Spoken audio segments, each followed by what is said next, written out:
నమస్కారం అందరికీ. నేను మీ సుమ. ప్రస్తుతం మనతో పాటు ఉన్నారు సీనియర్ అడ్వకేట్ సత్యనారాయణ గారు. ఈరోజు పర్టికులర్గా మనకి బాగా వైరల్ అవుతున్న ఒక పెద్ద టాపిక్ అని చెప్పొచ్చు. అసలు ఇది అందరికీ తెలియాలి. కొన్ని ఏంటి అంటే ఐబొమ్మ రవి బాగా ఫేమ్ అవుతున్నాడు. చాలామందికి హీరో అయితే సినిమా ఇండస్ట్రీకి అయితే విలన్ అయ్యాడు. అసలుకి ఇప్పటి వరకు నిన్నటి వరకు అయితే ఒక 12 కేసులు అయితే పడినాయి. ఇప్పటి నుంచి అంటే ఇంకా కేసులు పెరిగే ఛాన్స్ ఉందా? ఒకవేళ క్రిమినల్గా చూస్తున్నారా? తనకి ఇంకా కేసులు పడితే తనకి బెయిల్ వచ్చే ఛాన్స్ ఉందా లేదా? అసలు తన వెనక ఎంతమంది ఉన్నారు? ముందు ఎవరు వచ్చి నడిపిస్తున్నారు? ఇలాంటి అన్నిటికీ క్వశ్చన్ మార్క్ మీకు ఎట్లా ఉందో నాకు అంతే ఉంది. మనతో పాటు సత్యనారాయణ గారు ఉన్నారు. అడిగి తెలుసుకుందాం అసలు ఏమేమి కేసులు ఉన్నాయని, ఎలాంటి సెక్షన్స్ ఉన్నాయని చెప్పేసి. నమస్కారం అండి. నమస్తే అమ్మా. సో ఇప్పుడు మీరు చూసుకోవచ్చు, సోషల్ మీడియాలో బాగా హల్చల్ జరుగుతుంది. హల్చల్ అని కాదు, సోషల్ మీడియాలో ఏంటంటే ఐబొమ్మ రవి అంటే ఒక సెన్సేషనల్. అవును. సో ఈ ఐబొమ్మ రవికి అసలు ఇప్పటి వరకు ఎన్ని సెక్షన్స్ పడ్డాయి? మీరు అన్నట్టు సెక్షన్లు అయితే 13 దాకా పడినాయి అమ్మా. కేసులు కదా అవి, సెక్షన్లు పడినాయి. ఒకటే కేసులో 13 సెక్షన్స్ వచ్చినాయి. అవి ఐటీ యాక్ట్ ప్రకారంగా, అదేవిధంగా బిఎన్ఎస్ ప్రకారంగా, copyright and cinematographic amendment act 2023 ప్రకారంగా కూడా వారి మీద కేసులు నమోదైనాయి. ఈ సినిమా ఆటోగ్రాఫిక్ అమెండ్మెంట్ యాక్ట్ ప్రాముఖ్యత ఏంటంటే, ఇలాంటి నేరాలకు పాల్పడినప్పుడు ఎవరైతే అంటే సినిమా వాళ్ళు నిర్మాత ఏమైనా లాస్ అయినప్పుడు అతని యొక్క లాస్ అయిన అమౌంట్లో 20% ఏదైతే ఉందో అది అక్యూజ్డ్ పే చేయాలనేది ప్రధానమైన సెక్షన్ ఉంటుంది. సో ఇట్లా మనకు దాదాపు 13 సెక్షన్లు రవి మీద నమోదు చేయడం జరిగింది. అంటే మొదలు ఎఫ్ఐఆర్ అయినప్పుడు 4-5 సెక్షన్లతో వచ్చింది. తర్వాత 13 రిమాండ్ పీరియడ్లో టైంలో 13 సెక్షన్లకు అది పెంచడం జరిగింది. అంటే ఇన్వెస్టిగేషన్ ఇప్పుడు వీరు పోలీసు సైబర్ క్రైమ్ వారు ఏం చేశారంటే పోలీస్ కస్టడీ అడిగినారు. వారం రోజులు పోలీస్ కస్టడీ అడిగినారు. పోలీస్ కస్టడీలో వారికి 5 రోజులు ఇచ్చారు. సో ఈ 5 రోజుల 5 రోజుల పీరియడ్లో వివిధ సెక్షన్లు యాడ్ అయ్యే అవకాశం ఉంటుంది. అదేవిధంగా మనం చూసుకున్నాము, ఈడీ కూడా కమిషనర్ను అడిగింది. లెటర్ ద్వారా ఇన్ఫర్మేషన్ కేసు డీటెయిల్స్ అడుగుతూ ఉన్నారు. దాని ద్వారా కూడా అంటే ఈడీ కూడా ఇన్వాల్వ్ అయ్యే అవకాశం ఉంది. అదేవిధంగా సిబిఐ కూడా ఇన్వాల్వ్ అవుతూ ఉంది. సో ఇవన్నీ మనం ఓవరాల్గా చూసుకుంటే రవి మీద ఉచ్చు అనేది బిగిస్తూ ఉన్నది అనేది స్పష్టంగా కనబడతా ఉంది. వాంటెడ్ అని కాదు, కానీ ఇప్పుడు చట్టపరంగా అయితే మనకు కనిపిస్తూ ఉంది. నాట్ ఓన్లీ ఒక కేసు కాదు, ఇప్పటికీ ఒక 4 కేసులు అడిషనల్గా అయినాయి. సో 4 కేసులు అంటే ఒకటి దాంట్లో రిమాండ్ అయ్యాడు, మిగతా దాంట్లో ఇంకా రిమాండ్ కావాల్సింది ఉంది. సో ఇప్పుడు అందరికీ తెలిసిందే ఉచ్చు బిగిస్తున్నారు అన్న విషయము. కానీ బయట వాళ్ళందరికీ హీరోనే కావచ్చు, కానీ తను చేసింది చాలా క్రిమినల్ పని. అంటే ఎందుకంటే వాళ్ళ కష్టాన్ని దోచుకోవడం. సో దీనివల్ల ఐబొమ్మను ఆపలేకపోవడం మన వ్యవస్థ చేతకానితనమా? అంటే ఇప్పుడు వ్యవస్థ అని కాదు, కానీ పెరుగుతున్న నాగరికత కావచ్చు, టెక్నాలజీ కావచ్చు. ఇప్పుడు పెరుగుతున్న టెక్నాలజీ ప్రకారంగా మనం ఏ విధంగా తీసుకుంటే ఆ విధంగా పోతుంది టెక్నాలజీ అనేది. ఈరోజు నాట్ ఓన్లీ పైరసీ మనం గమనిస్తూ ఉన్నాం. ఇప్పుడు మన చేతిలో ఉన్న ఫోన్ ఏదైతే ఉందో దానికి వివిధ రకాలుగా లింక్స్ వస్తూ ఉన్నాయి. ఇప్పుడు ఎస్బీఐ లింక్స్ అని, ఇంకోటి కేవైసీ లేదు మీరు చేసుకోండి అని.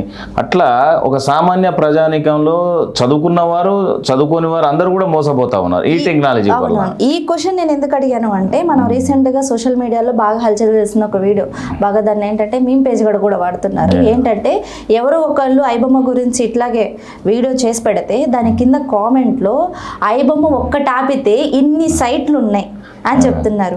మరి ఈ ఒక్క ఐబొమ్మను ఆపటం వల్ల అంటే వ్యవస్థ సరిగ్గా పని చేయకపోవటం అది కూడా వస్తుంది కదా. ఇన్ని సైట్లు ఏర్పడుతున్నాయి, మరి ఈ ఆపలేకపోతున్నారా? అంటే మేడం, ఇప్పుడు వ్యవస్థ, పోలీస్ వ్యవస్థ కానీ మిగతా ఇన్వెస్టిగేషన్ టీం కానీ ఎప్పటికప్పుడు పనిచేస్తూనే ఉంటుంది. ఇప్పుడు మనం ఒకసారి పైరసీ విషయాన్ని ఒక నిమిషం పక్క పెడితే, గత కొన్ని సంవత్సరాలుగా స్వతంత్ర పూర్వము స్వతంత్ర తర్వాత కూడా ఇప్పుడు దొంగతనాలు కానీ క్రైమ్ అనేది జరుగుతూనే ఉన్నది. చట్టాలు ఎప్పటికప్పుడు పగడబందీగా చేసినప్పటికీ కూడా నేరాలను ఆపలేని పరిస్థితి ఉంది. కాబట్టి అదే విధంగా ఇది కూడా నేరంలో పురోగతిగా అనుకోవచ్చు. ఇప్పుడు సైబర్ నేరాలు కూడా ఏంటంటే నేరాలలో ఇదో డిఫరెంట్గా టెక్నాలజీలో జరుగుతున్న నేరాలు ఇవి. సో దీంట్లో ఏంటంటే ముఖ్యంగా మనకు ఈ ఐబొమ్మ ఆపినందువల్లనే వెబ్సైట్స్ పుట్టుకొస్తున్నాయని అంటున్నారు, కానీ వాస్తవానికి ఇప్పుడు మనం చూస్తా ఉన్నాం కొన్ని టీవీలలో ఇంకో సైట్స్ కూడా ఉన్నాయి, మూవీ రూల్స్ అని, తమిళ్. సో అదే అంటున్నాను. అయితే ఈ ఇన్వెస్టిగేషన్ అనేది ఎప్పుడైతే మొదలు పెట్టినారో లోతుగా పోలీసు వ్యవస్థ అనేది ఇన్వెస్టిగేషన్ చేస్తూ ఉంది. దాంట్లో భాగంగానే ఈ సర్వర్స్ కానీ డేటా కానీ, ఇంకోటి ఇక్కడ మనం గమనించాల్సింది ఏంటంటే ఏదైతే నాట్ ఓన్లీ పైరసీ వలన సినిమా చూడవచ్చు, ఈరోజు మనం డబ్బులు పెట్టకుండా చూడవచ్చు, కానీ దీని వలన ఏం జరుగుతుంది, బెట్టింగ్ యాప్స్ అనేది వస్తూ ఉన్నాయి. సో ఆ బెట్టింగ్ యాప్స్ వాళ్ళు ఏం చేస్తున్నారు, ఈ పైరసీకి సపోర్ట్ చేసుకుంటూ వాళ్ళు కొంత ఫండింగ్ ఇస్తున్నారు అనేది పోలీస్ ఇన్వెస్టిగేషన్లో సమాచారం. సో ఈ బెట్టింగ్ యాప్స్ వలన యువత ఎంత నష్టపోతూ ఉన్నారు, అదేవిధంగా ఈ కుటుంబాల్లో ఖరాబ్ అవుతూ ఉన్నాయి, నాశనం అవుతూ ఉన్నాయి. ఇప్పుడు యువత ఫస్ట్ స్టార్టింగ్లో కొంత డబ్బులు వచ్చేసరికి లక్షలు బెట్టింగ్ పెడతా ఉన్నారు.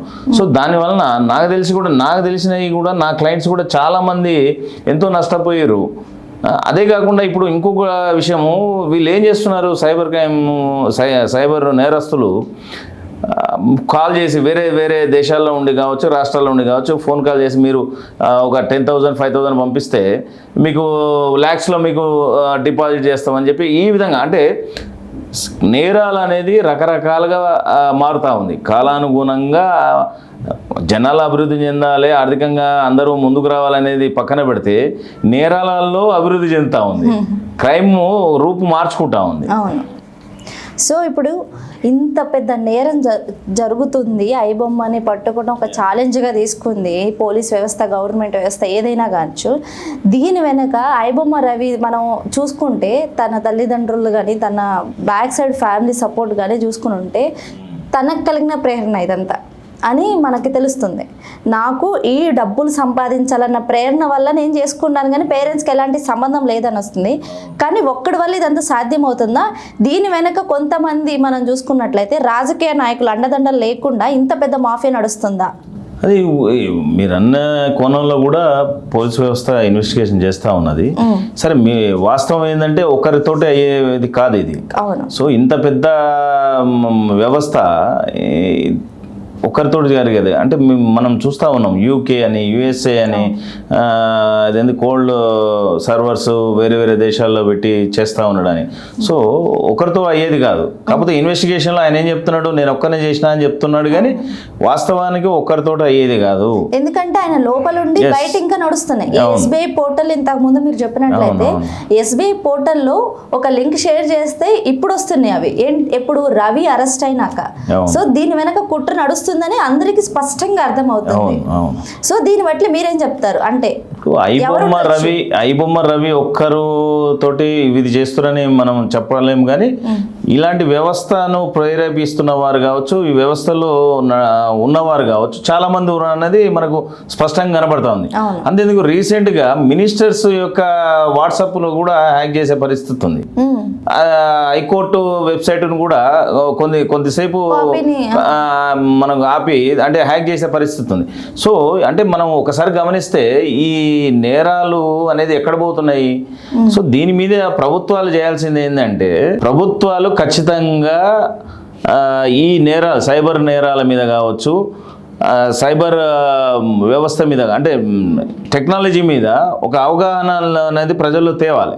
తెచ్చినప్పుడు అంటే ఇప్పుడు మనము కొన్ని రోడ్డు మీద పోతామండి, లెఫ్ట్ సైడ్కు నడవాలనేది రూల్. సో ఇది అందరికీ తెలుసు. సో అదేవిధంగా ఇలాంటి సైబర్ క్రైమ్స్లో అంటే జనాలు ఇప్పటివరకు కూడా ఏం చేస్తూ ఉన్నారు, ఈ ఐబొమ్మ కేసు బయటపడేంత వరకు కూడా ఐబొమ్మ సినిమా చూడడం నేరం కాదనేది అందరికీ తెలుసు. అది నేరం అని ఎవరు తెలియదు. అది టీవీలో వస్తున్నది, ఇది ఒక యాప్, దీంట్లో వేరే వేరే యాప్స్ లాగానే ఇది కూడా ఒక యాప్ అని అనుకున్నారు, కానీ అది హ్యాక్ చేసినారు. దానిలో పైరసీ అనేది చాలా మందికి, అంటే గ్రామాలలో ఉన్న వారికి ఎవరికి తెలుసు, అవును, తెలియదు. సో వారు చూసిన వాళ్ళంతా నేరస్తులు అంటే ఇప్పుడు వాళ్ళకి తెలియక చేసిన దానికి కూడా నేరస్తులుగా ప్రభుత్వాలు పరిగణించే పరిస్థితి ఉంది. కాబట్టి అవగాహన అనేది పెంచాలి. ఈ సైబర్ నేరాల మీద, సైబర్ చట్టాల మీద ప్రభుత్వాలు అవగాహన పెంచాలి.